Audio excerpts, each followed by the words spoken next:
Hi, I'm Brian Dilg, and I'm here to talk to you about something called the components of exposure. Now, this term just means the settings on any camera that determine how bright your picture is going to be. And there are three of them: aperture, shutter speed, and ISO. Now, if you're not already familiar with these, I suggest you take a look at our other videos before you go any further. Here, we're just going to do a quick recap about how they work. Aperture means the size of the opening in the lens that controls how much light is going to get into the camera. Your aperture will also determine depth of field, which means what range of foreground to background is going to be in focus.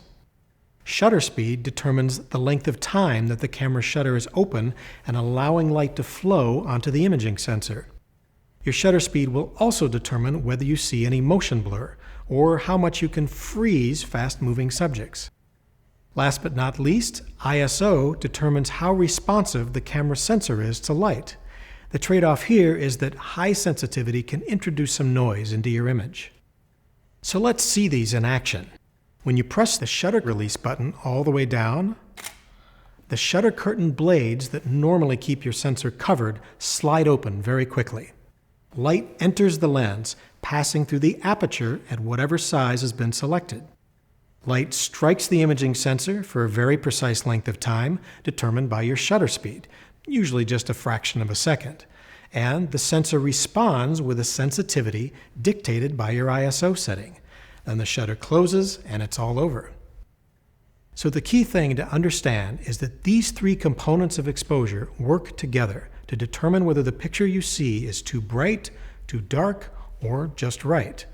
Because any of these three factors affect how bright your exposure is going to be, changing any one of them means you have to compensate with one or both of the other two if you want to maintain the same exposure.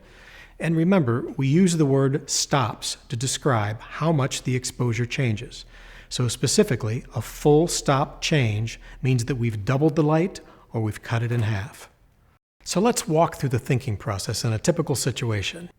Let's say you're outside and you want to shoot a beautiful landscape, and you want all of that great detail sharply focused. That means you'll have to use a small aperture to maximize your depth of field. Well, a small aperture means less light gets through the lens. So to maintain the correct exposure, you could leave the shutter open longer to give the sensor more time to gather enough light. Well, if nothing is moving and you have a tripod so the camera doesn't shake in your hands, it's not a problem. But what if you don't have a tripod, or you need to freeze moving objects? In that case, you'll have to use a quick shutter speed, and now you're back to the same problem: not enough light. In that case, your answer is to use a higher ISO to make the sensor more sensitive to light.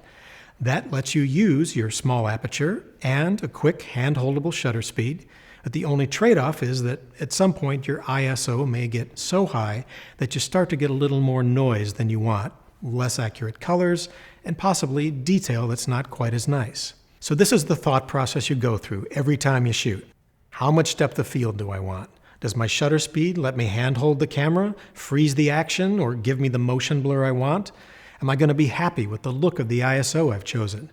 All three are interconnected, and they each affect the look of your image in different ways. In the beginning, it's challenging to juggle all three when you're just trying to capture the moment. So what I recommend is concentrate on the setting that's most important to the look you're going for, and let the camera set the other two automatically. Take a look at our video on shooting modes for detailed instructions on how to do exactly that. Well, thanks for watching, and be sure to take a look at our other videos for more great information.